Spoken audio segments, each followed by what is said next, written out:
사도행전 23장 12절에서 35절, 저부터 한 절씩 우리 교독하도록 하겠습니다.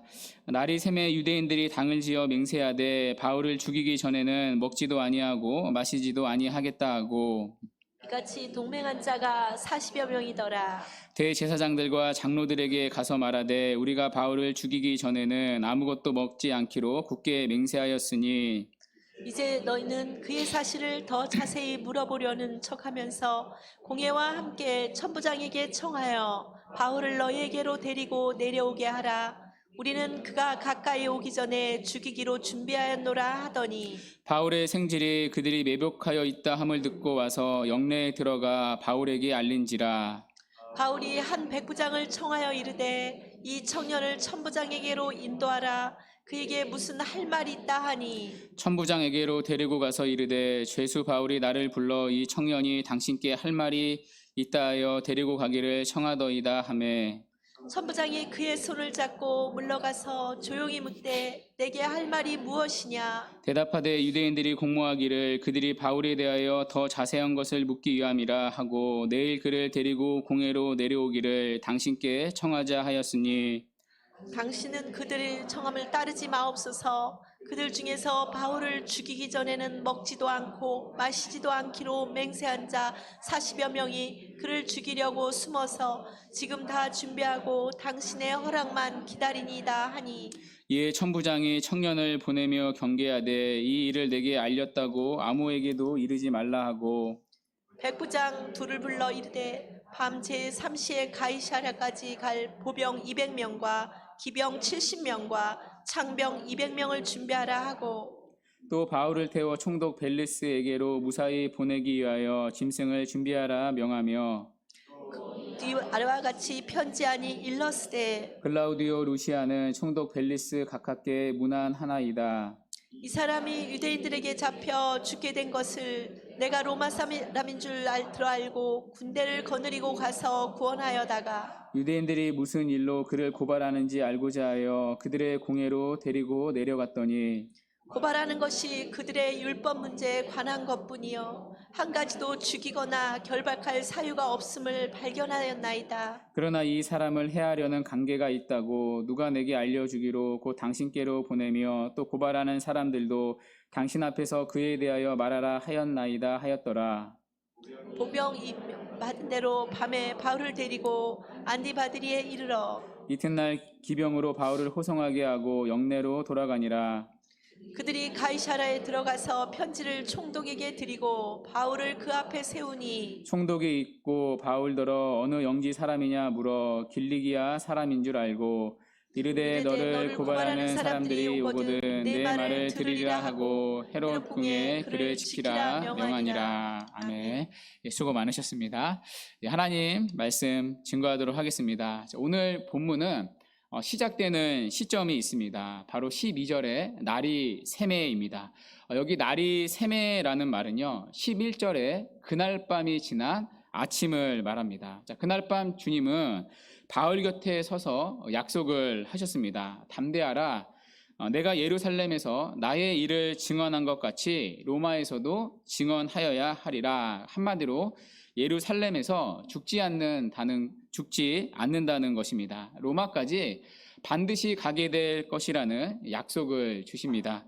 이게 끝이 아니라 로마까지 갈 것이다. 로마까지 가도록 내가 너를 지키고 붙들어주고 인도할 것이다. 미래에 대한 분명한 약속을 주셨습니다. 그 약속을 받은 그날 밤이 지나고 다음날 아침이 되었습니다. 그걸 본문은 날이 새매라고 표현합니다. 그런데 다음날 아침부터 또다시 바울에게 위기가 찾아옵니다.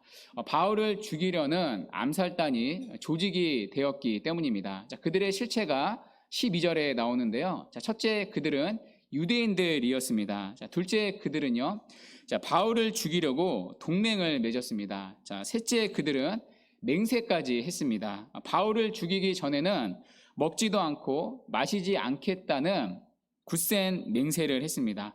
이 결단은요 보통 결단이 아닙니다. 일종의 그 당시에 이제 저주 맹세라고 불렸는데요. 바울을 죽이지 못하면 내가 저주를 받을 만큼 반드시 이 일을 이루겠다는 필사적인 각오입니다. 그러니까 아주 결연한 의지였던 거죠. 이 각오를요, 4명이 아니라 40명이 결의를 했습니다. 넷째, 그들은 바울을 죽이기 위해 권력을 이용합니다. 그러니까 권력자들을 포섭합니다. 그들이 포섭한 권력자들이 이제 14절에 나옵니다. 바로 대제사장들과 장로들을 찾아갑니다. 이들은 사내들인 공회원을 말합니다. 그런데 이 부분에서요, 우리가 짚고 넘어가야 할 부분이 하나 있습니다. 여러분, 사내들인 공회원의 구성원 혹시 기억이 나십니까? 지난 시간 말씀을 드렸는데요. 사내들이는 대제사장, 제사장, 서기관, 장로들로 구성이 되었습니다. 그림으로 다시 한번 확인해 볼게요. 이게 사내들인 공회의 모습입니다. 보시다시피 거의 모든 이 의석을요, 두 학파가 차지했습니다. 바리새 학파와 사두개 학파입니다. 사두개 학파는요, 대제사장과 제사장을 맡았습니다. 그리고 바리새인들이 서기관을 차지했습니다. 그런데 여러분, 오늘 본문에 보면요, 오늘 40명의 결사대가 찾아간 사람들이 누구입니까? 대제사장과 장로들이었습니다. 대제사장은요, 제사장을 포함하고 대표하는 자들입니다. 그러니까 대제사장, 제사장, 장로들을 찾아간 거죠. 이들은 사두개인들이었습니다. 그러니까 서기관, 즉 바리새인들만 쏙 배제가 되었습니다. 왜일까요? 왜 그렇죠? 바리새인들, 즉 이 서기관들은요, 바울을 옹호했기 때문입니다. 여러분 기억나시죠? 그래서 이 서기관을 빼고요, 바리새인들 빼고 사두개인들, 그러니까 대제사장과 장로들만 찾아간 겁니다. 이들을 찾아가서 자신들의 계획을 쭉 밝힙니다. 바울을 죽이려는 계획을 이제 소상하게 밝힙니다. 그러면서 한 가지 협조를 구합니다. 바울을 한 번 더 사내들인 공회로 불러달라는 것이었습니다. 여러분, 바로 전날 이제 사내들인 공회가 열리지 않았습니까? 그때 바울에 대한 신문이요, 다 마치지 못했습니다. 사두개인들과 바리새인들이 부활 때문에 서로 다투니라 난장판이 되었기 때문입니다. 중간에 바울은 천부장의 도움으로 영내로, 그러니까 안토니오 요새로 들어가게 되었습니다. 영내에 있는 바울을 죽이려면요, 요새로 들어가야 합니다. 그런데 이 40명을 가지고는 로마 군대가 지키는 요새로 들어갈 수가 없습니다. 그러니 영내 밖으로 빼달라는 겁니다. 그러니까 천부장에게 가서 이번에는 바울을 제대로 신문하겠다는 이유로 바울을 다시 공회로 불러달라는 겁니다. 그러면 바울이 공회로 이동하는 중에 자기들이 내복해 있다가 바울을 암살하겠다고 말합니다. 대제사장들의 입장에서는요, 이 계획이 너무나 좋은 겁니다. 왜냐하면 이들도 바울을 죽이고 싶었기 때문입니다. 그런데 재판으로는 바울을 죽일 방법이 없었습니다. 그러니까 법적으로는요, 바울을 죽일 방법이 없었습니다. 그때 마침 바울을 죽일 수 있는 그럴듯한 방법을 제시하는 겁니다. 그래서 이 사내들인 공회가 이 40명의 결사대와 손을 잡게 됩니다. 그러니까 국가의 권력과 40명의 자객단이 결탁을 해서 바울을 죽이려는 완벽한 계획을 세웠습니다. 이제 바울은요, 엄청난 위기를 맞이하게 되었습니다. 그런데 이런 바울의 위기 가운데 하나님의 보호가 나타납니다. 극적인 하나님의 도우심이 시작됩니다. 먼저 이들이 하는 모의가요, 극비리에 진행이 되었는데 발각이 되었습니다. 그것도요, 의외의 인물을 통해 들통이 났습니다. 여러분, 그 인물이 누구이죠? 16절에 나오는데요, 바로 바울의 생질입니다. 생질이라는 말은요, 원문으로 보면 누나의 아들입니다. 그러니까 바울에게는 이 조카가 되는 거죠. 지금까지 바울의 가족이 성경에 나온 적이 없습니다. 그런데 이 바울의 가족이요, 예루살렘에서 살고 있었던 것 같습니다. 그런데 한 번도 안 나오던 조카가 갑자기 튀어나옵니다. 재미있는 건 이 조카가 누구인지는 어떠한 정보가 없다는 것입니다. 또 하나, 이 조카가 어떻게 극소수만 아는 이 1급 비밀을 알게 되었는가, 거기에 대한 내용도요, 본문에 나오지 않습니다. 놀라운 건 이 바울의 조카가 이들의 음모를 알게 되었다는 사실입니다. 놀라운 하나님의 섭리가 여기에 숨겨져 있는 거죠. 그래서 즉시 삼촌 바울에게 찾아가 이 사실을 알려주었습니다. 자, 바울은요, 로마 시민권자니까요, 이제 면회가 가능했던 것 같습니다. 자, 면회를 와서 이제 바울에게 암살단의 음모를 알려주었습니다. 자, 그러자 바울이요, 백부장에게 요청합니다. 이 조카를 천부장에게 인도해 달라는 요청이었습니다. 자, 바울의 요청대로 백부장은 조카를 천부장에게 데려갑니다. 자, 그리고 조카는 천부장에게 이 바울을 죽이려는 암살단의 전모를 전합니다. 자, 그 얘기를 들은 천부장이 즉각 조치를 취합니다. 아무래도 바울이 로마 시민권자이니까요, 이제 바울을 지키려고 했던 것 같습니다. 안 그러면 자기가 나중에 이제 책임을 져야 하니까요. 더군다나 우리가 살펴본 대로 이 천부장이라는 사람은 자기 권력과 명예를 끔찍하게 여겼던 사람 아닙니까? 자, 바울을 지키지 못했다가는 자기 위치와 자기 목이 날아갈 수가 있습니다. 자, 그래서 바울을 구하기 위해 즉각적인 조치를 취합니다. 자, 그 조치가 23절부터 마지막 35절까지 나오는데요. 자, 구절이 기니까 제가 정리해서 설명을 드리겠습니다. 자, 보시면 참 하나님의 기막힌 보호가 나타납니다. 자, 지도를 한번 보시겠어요? 자, 천부장이 바울을요, 바울이 지금 예루살렘에 있잖아요. 자, 바울을 비밀리에 가이 샤라로 보냅니다. 자, 가이 샤라는요, 로마 총독인 벨릭스가 이제 거주하는 곳입니다. 그러니까 여기서 이제 예루살렘을 다스리는 거죠. 자, 예루살렘에서 가이 샤라까지는요, 약 100km입니다. 자, 그런데 중간에 보면요, 한 곳이 나옵니다. 안디바들이라는 곳입니다. 31절에 보면 이 안디바들이라는 곳이 나옵니다. 자, 그러니까 경로가 예루살렘, 안디바들이, 이제 가이샤라. 자, 예루살렘에서 안디바들이까지는요, 약 60km입니다. 자, 안디바들이에서 가이샤라까지는 약 40km입니다. 총 이제 100km가 되는 거죠. 자, 이 100km면 하루를 꼬박 가야 하는 길입니다. 자, 그런데 천부장의 바울을 가이샤라로 보내는데 밤에 보냅니다. 자, 왜 천부장이 바울을 밤에 보냈을까요?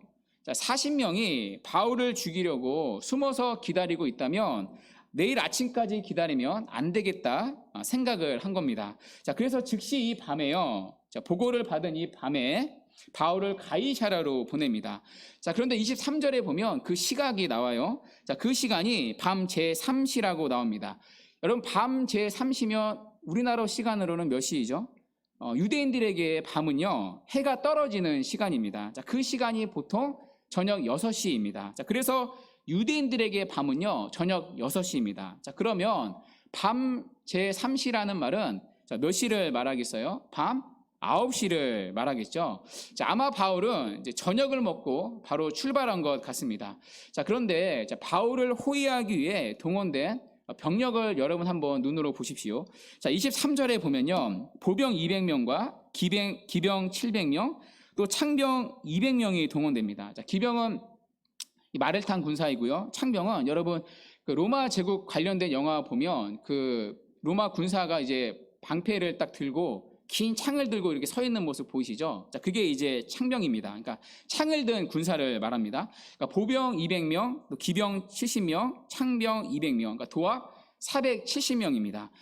여러분, 로마의 천부장이 다스리는 군사가요, 1000명이었습니다. 그러니까 470명이면 자기 병력의 절반입니다. 그러니까 바울 한 사람을 호위하기 위해 자기가 다스리는 병력의 절반을 동원합니다. 그러니까 어마어마한 병력이 지금 바울 하나 지키는데 동원되고 있습니다. 자, 그에 반해 바울을 죽이려는 암살단은 몇 명입니까? 40명입니다. 40명 대 470명. 자, 몇 배이죠? 약 12배입니다. 그러니까 아마 암살단이요, 밤에 매복했다 할지라도 바울을 보고만 있었을 겁니다. 그러니까 병력을 본 순간 그들은 규모에 압도되었을 겁니다. 입이요, 딱 벌어졌을 겁니다. 동시에 그들은요, 깊은 좌절을 맛봤을 겁니다. 아, 실패구나. 자, 그만큼 하나님이 바울을 안전하게 보호하고 계시다는 얘기입니다. 자, 그런데 470명이요, 가이샤라까지 다 따라간 건 아닙니다. 자, 지도 한번 다시 보여주시겠어요?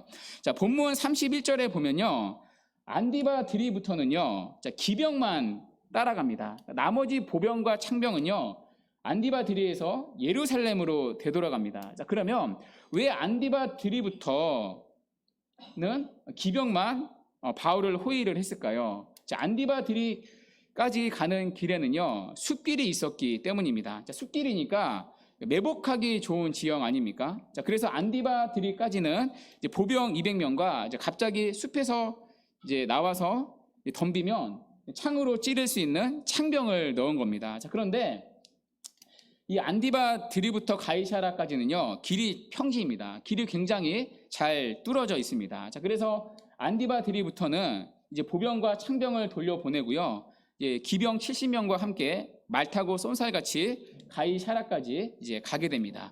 자, 그만큼 하나님이 천부장을 통해 세세한 부분까지도 바울을 보호하고 인도하고 계십니다. 자, 그런데 군사만 또 보낸 게 아니었습니다. 24절에 보면요, 짐승도 준비합니다. 그러니까 짐승을 준비했다는 말은요, 바울의 탈 것을 말합니다. 그러니까 바울에게 탈 것까지 또 따로 제공했다는 뜻입니다. 오늘날로 말하면 이제 간용차 같은, 그러니까 좋은 자동차를 준비했다는 뜻입니다. 이 당시에는 아마 낙이나 노새, 말이었을 겁니다. 자, 그런데 여기에 천부장이 또 하나를 준비해서 바울 편에 보냅니다. 자, 바로 로마 총독에게 보내는 편지입니다. 자, 이 편지를 보면요, 이제 천부장의 이름이 드디어 나옵니다. 사실 천부장의 이름이 지금까지 나온 적이 없거든요. 제가 말씀을 드리긴 했는데 성경에 기록되진 않았습니다. 자, 그런데 26절에 보면 글라우디오 루시아라고 나옵니다. 자, 왜 글라우디오 루시아인지 그 이유는 설명을 드렸었죠.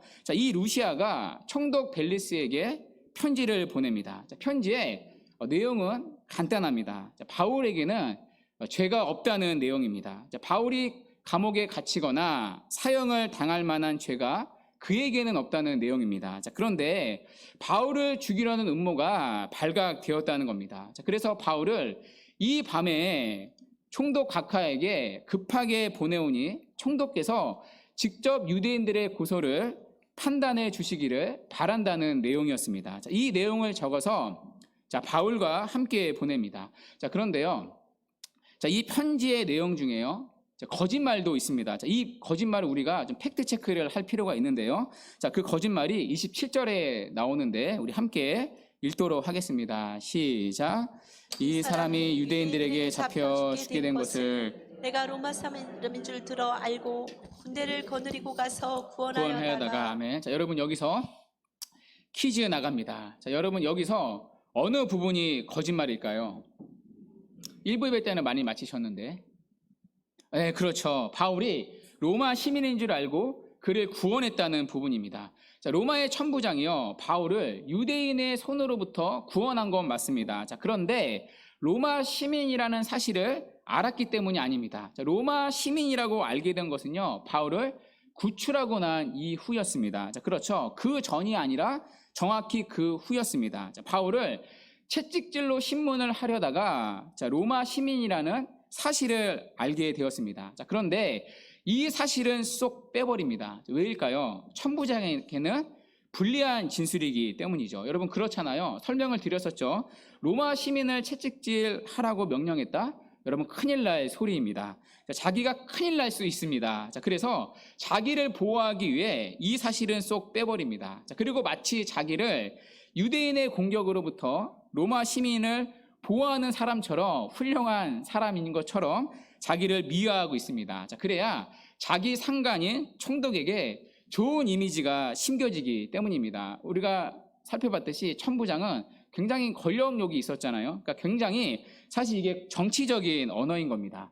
자, 아무튼 이 편지를 바울과 함께 보냅니다. 자, 병력도 보내주고요, 편지도 써주고 할 수 있는 모든 것을 다 해주었습니다. 자, 그만큼 바울을 지키시는 하나님의 손길이 천부장을 통해 나타나고 있습니다. 하나님이 바울을 그만큼 세심하게 또 치밀하게 지키고 계시다는 얘기입니다. 자, 그래서 바울은요, 안전하게 가이사라까지 도착합니다. 이 모든 일이요, 하룻밤에 이루어진 일입니다. 자, 그렇게 바울은 암살단의 손에서 또다시 건짐을 받습니다. 자, 이것이 오늘 본문의 내용입니다. 자, 오늘 본문에서 우리는 세 가지 사실을 발견합니다. 적용 포인트인데요.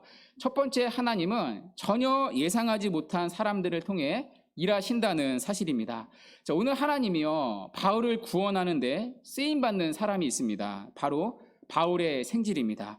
자, 그런데 이 바울의 생질은요, 전혀 바울이 예상하지 못한 사람입니다. 그러니까 누구도 예상하지 못한 인물입니다. 지금까지 바울의 가족이요, 성경에 나온 적이 한 번도 없기 때문입니다. 신약 성경을 통틀어서요, 바울의 가족 중에서 유일하게 성경에 등장하는 바울의 가족이 오늘 본문의 바울의 성질입니다. 오늘 처음으로 바울의 생질이 등장하고 있습니다. 자, 그리고 오늘을 처음이자 끝으로 다시는 바울의 생질이 성경에 등장하지 않습니다. 그가 누구인지, 어떤 사람인지, 무슨 직업인지 정보가 하나도 없습니다. 말 그대로 성경이 말하려는 의도가 뭐죠? 말 그대로 갑툭튀라는 것입니다. 자, 그런데 갑자기 튀어나와서 바울을 돕습니다. 자, 여러분 무슨 얘기입니까? 하나님은 전혀 바울이 예상하지 못한 사람을 통해 바울을 건져내셨다는 겁니다.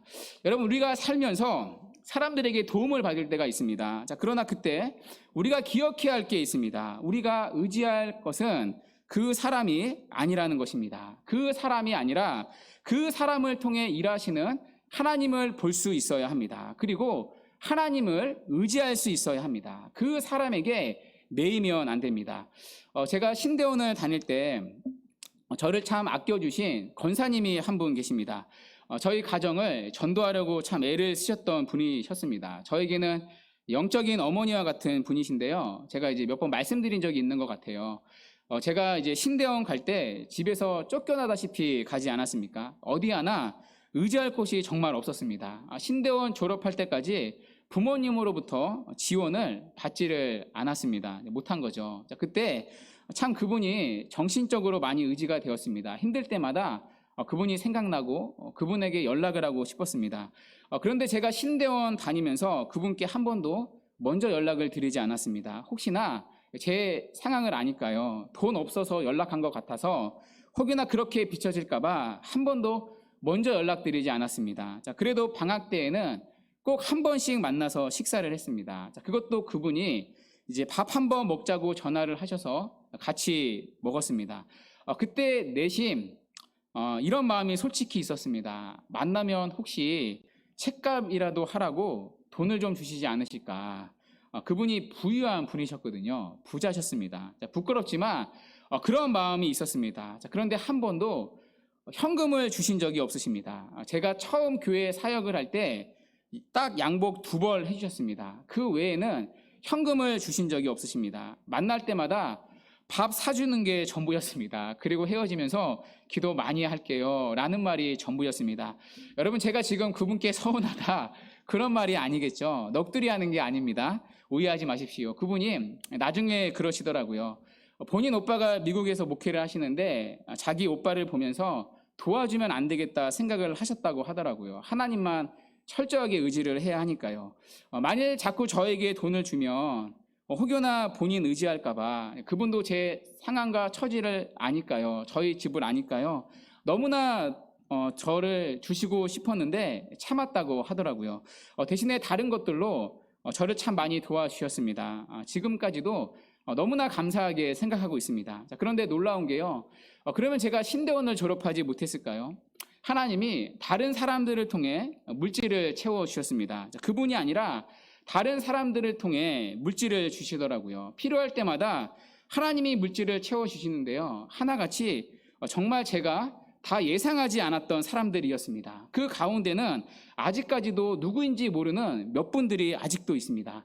그때 제가 깨달은 게 있습니다. 하나님이 정말 사람을 통해 일하시는 거지 사람 자체가 도움이 아니구나. 그래서 사람을 의지하면 안 되는구나. 그걸 철저히 배웠습니다. 자, 그래서 하나님은요, 우리가 예상하지 못한 사람들을 통해 일하십니다. 그래야 우리가 사람을 의지하지 않기 때문입니다. 만약 우리가 사람을 의지하게 되면요, 기대하게 되면 그 사람에게 목을 매게 됩니다. 자, 그러면 그만큼 하나님을 의지하지 않습니다. 그걸 하나님이요, 너무나도 싫어하십니다. 자, 그래서 하나님은 내가 생각하지 않는 다른 방법으로 나를 도우십니다. 자, 그래서 저 사람이 나를 도울 거야 라고 의지하면요, 하나님은 그렇게 일하시지 않으십니다. 그런데요, 정말 하나님을 의지하면 하나님이 일을 하십니다. 늘 우리의 운명과 삶이 그분 손안에 있다는 사실을 늘 우리가 잊으면 안 됩니다. 사람이 우리의 문제를 해결해 주는 게 아니라 하나님이 사람을 통해 해결해 주신다. 이 질서를 늘 잊어서는 안 됩니다. 그래야 우리가 의지하고 살아야 할 참된 대상을 바르게 붙잡기 때문입니다. 그래서 하나님이 바울을 구원하는 일하심을 보십시오. 제일 먼저 예상하지 않은 사람을 통해 바울을 구원해 내십니다. 그게 바로 본문의 바울의 생질이었습니다. 자, 두 번째, 본문에서 발견되는 또 하나의 사실이 있습니다. 하나님은 모든 것을 선으로 바꾸시는 분이라는 것입니다. 자, 오늘 본문에 일어난 바울의 상황은요, 아마 최악이었습니다. 지금까지 일어난 바울의 상황 가운데 최악과도 같은 상황입니다. 자, 바울을 죽이려고 동맹한 40명의 금식 결사대들이 있었기 때문입니다. 자, 그리고 그들은 국가의 권력과 결탁해서 바울을 죽이려고 작정을 했습니다. 자, 그러나 여러분, 그들의 관계 때문에 바울은 죽지를 않았습니다. 자, 오히려 어떻게 되었죠? 그들의 관계 때문에 바울은 예루살렘에서 가이사랴로 옮기게 되었습니다. 로마로 더 가까이 가게 되었습니다. 자, 그것도 로마 군대의 보호를 받으며 경비 하나 드리지 않고 안전하고 편안하게 이동을 했습니다. 자, 그리고 가이사랴에서 바울은요, 2년 동안 보호를 받으며 재판을 받습니다. 자, 그리고 가이사랴에서 바울은 바로 제수의 몸으로 로마로 가게 됩니다. 여러분, 참 하나님의 섭리가요, 놀랍지 않습니까? 40명의 결사대들은 바울을 죽이려고 작정을 하였으나 결과적으로 바울이 로마로 가는데 돕는 역할을 했다는 것입니다. 하나님이 이를 선으로 바꾸셨기 때문입니다. 자, 우리의 삶에서 일어나는 일 또한 마찬가지입니다. 우리는 많은 경우 왜 그 일이 일어나는지 알 수가 없습니다. 때로는 우리에게 일어난 어떤 일들 때문에 우리는 하나님을 의심하고 불평할 때가 있습니다. 자, 그러나 그때마다 우리가 새롭게 해야 할 믿음이 있습니다. 여러분, 어떤 믿음입니까? 하나님은 내게 좋지 않은 일을 통해서도 선을 이루시는 분이라는 것입니다. 하나님은 바울을 지금 로마로 보내는데 무조건 바울에게 좋은 환경만 사용한 게 아니었습니다. 무조건 바울에게 좋은 사람만 필요한 게 아니었습니다. 하나님은 오늘 바울을 죽이려는 그들을 통해서도 바울을 로마로 보내고 계십니다. 하나님은 우리의 어려운 환경, 나를 미워하는 사람들을 통해서도 선을 이루시는 분입니다. 자, 그러므로 우리는 눈앞에 보이는 환경 때문에 좌절해서는 안 됩니다. 낙심해서는 안 됩니다. 그때마다 우리가 눈 떠야 할 것이 무엇입니까? 우리의 배후에서 섭리하는 하나님의 손길입니다. 여러분, 오늘 본문에 보면요, 재미있는 게 있습니다. 하나님이라는 단어가요, 한 번도 나오지 않는다는 것입니다. 자, 그러나 우리가 살펴본 대로 우리가 확신할 수 있는 사실이 무엇이죠? 이 모든 구절의 주인은 하나님이라는 것입니다. 바울에게 일어난 모든 도움의 배후에는요, 하나님의 섭리의 손길이 숨겨져 있습니다. 그 하나님의 섭리의 손길이 오늘 바울의 위기를 선으로 바꾸어 내셨습니다. 우리 앞에 펼쳐지는 상황을 보면 하나님이 없는 것처럼 보일 때가 있습니다. 마치 오늘 구절에 하나님이라는 단어가 어디 하나 보이지 않는 것처럼 하나님이 없는 것처럼 느껴지는 삶의 정황들이 우리에게도 있습니다. 자, 그러나 우리의 눈으로 보이지는 않지만 분명하게 하나님이 바울의 배후에서 일하고 계신 것처럼 우리의 삶의 배후에서도 하나님이 동일하게 지금도 일하고 계십니다. 너무나도 치밀하게 한치의 오차 없이 하나님의 뜻을, 바울을 향한 하나님의 뜻을 이루어 가십니다. 자, 그러므로 우리가 봐야 할 것이 무엇입니까? 눈앞에 보이는 상황이 아니라 그 일의 배후에 섭리하시는 하나님의 손길입니다. 오늘 바울의 위기를 선으로 바꾸셨던 이 하나님의 섭리의 손길입니다. 그 섭리의 손길이 여러분의 삶의 배후에서 지금도 동일하게 일하고 계십니다. 그 믿음을 가지고 여러분의 모든 삶의 정황에서 하나님을 신뢰하고 바라보는 은혜가 있기를 바랍니다. 자, 마지막 세 번째, 본문에서 발견되는 사실이 있습니다. 자, 오늘 본문의 구조는요, 굉장히 간단합니다. 이원론적인 구도이죠. 자, 한편으로는 바울을 죽이려고 하는 엄청난 세력이 있었습니다. 그러나 또 한편으로는 그것보다 더 엄청난 하나님의 도움의 손길이 있었습니다. 오늘 설교의 제목처럼 죽이려는 자들 도우시는 하나님. 자, 세상의 도전도 크지만요, 하나님의 보호의 손길이 훨씬 더 언제나 늘 크다는 사실입니다. 자, 그러므로 세상을 두려워할 필요가 없다는 겁니다. 우리가 믿고 신뢰할 분은 하나님 한 분이라는 것입니다. 하나님만 있으면 두려울 게 없다는 것입니다. 자, 특별히 여러분, 오늘 본문의 암살단을 보십시오. 자, 이들은 바울을 죽이려고 철저한 계획을 세웠습니다. 사내들인 공회라는 막강한 권력까지 포섭해서 완벽하고 철저하게 준비를 했습니다. 자, 그러나 하나님이 이들의 계획을 보란듯이 막으시자 이 모든 준비와 노력이 순식간에 물거품이 되었습니다. 하나님이 막으시면 어떠한 것도 될 수가 없습니다. 아무리 사람이 노력하고 계획해도 하나님이 막으시면 아무런 소용이 없습니다. 자, 시편 기자는요, 이렇게 고백한 바 있습니다. 시편 127편 1절 말씀인데요. 여호와께서 집을 세우지 아니하시면 세우는 자의 수고가 헛되며 여호와께서 성들을 지키지 아니하시면 파수꾼의 깨어 있음이 헛되도다, 허사로다. 우리의 수고로 되는 게 아니라는 얘기입니다. 하나님이 막으시면 아무리 내가 노력하고 지켜도 허사라는 것입니다. 자, 그러므로 인생에서 가장 중요한 것이 무엇입니까? 범사에 하나님을 인정하고 그분을 신뢰하며 살아가는 삶입니다. 하나님의 뜻만이 오롯이 이루어지기 때문입니다. 여러분, 오늘 본문을 다시 한번 보십시오. 오늘 본문의 이야기는 구절이 굉장히 깁니다. 자, 그런데 결국은 하나의 구절 11절을 이루는 이야기입니다. 11절에서 하나님은 바울에게 말씀을 하셨습니다. 담대하라. 내가 예루살렘에서 나의 일을 증언한 것 같이 로마에서도 증언하여야 하리라 하시니라. 예루살렘에서 결코 죽지 않는다. 반드시 내가 너를 지켜 로마까지 안전하게 가게 될 것이다. 이 말씀이요, 지금 오늘 본문에서 확인되고 있습니다. 아무리 40명이 바울을 죽이려고 금식하고 결심하고 권력을 포섭하고 별짓을 해도 아무런 소용이 없습니다. 하나님이 막으셨기 때문입니다. 바울은 하나님의 말씀대로 로마까지 가야 했기 때문입니다. 결국에는 내 삶에 하나님의 뜻만이 이루어지게 되어 있습니다. 자, 그런데도 우리가 하나님을 배제하고 살아간다? 그래도 끝까지 하나님보다 내가 내 노력으로 뭔가를 준비하고 해보겠다? 내가 계획을 세워서 이렇게 하면 될 것이다. 여러분, 그런데요, 그게 그대로 안 됩니다. 그게요, 가장 어리석은 사람입니다. 모든 일의 주인공은 언제나 하나님의 손에 들려있기 때문입니다. 우리의 가정도, 우리의 자녀도, 우리의 일터도, 우리에게 일어나는 삶의 내일이 다 하나님의 손 안에 있습니다. 자, 그러므로 가장 안전한 삶은요, 하나님을 인정하는 삶입니다. 범사에 하나님을 인정하고 그분을 따르는 삶입니다. 우리의 한 걸음 한 걸음을 하나님의 말씀에 맡기는 삶입니다. 그것이 가장 안전한 삶입니다. 여러분, 아무리 여러분을 대적하는 세상의 도전이 크더라도 언제나 늘 그랬듯이 하나님보다는 크지를 않습니다. 마치 오늘 바울을 죽이려는 엄청난 세상의 위협이 있었지만 결국에는 하나님의 보호가 더 컸던 것처럼 여러분을 보호하고 지키는 하나님의 일하심이 언제나 더 크다는 사실을 반드시 기억하시기 바랍니다. 결국에 우리의 인생의 보호자는 하나님 한 분뿐이십니다. 이 사실을 믿음으로 범사에 하나님을 인정하는 복된 걸음이 되기를 바랍니다. 그럴 때 하나님의 일하심을 보게 될 것입니다.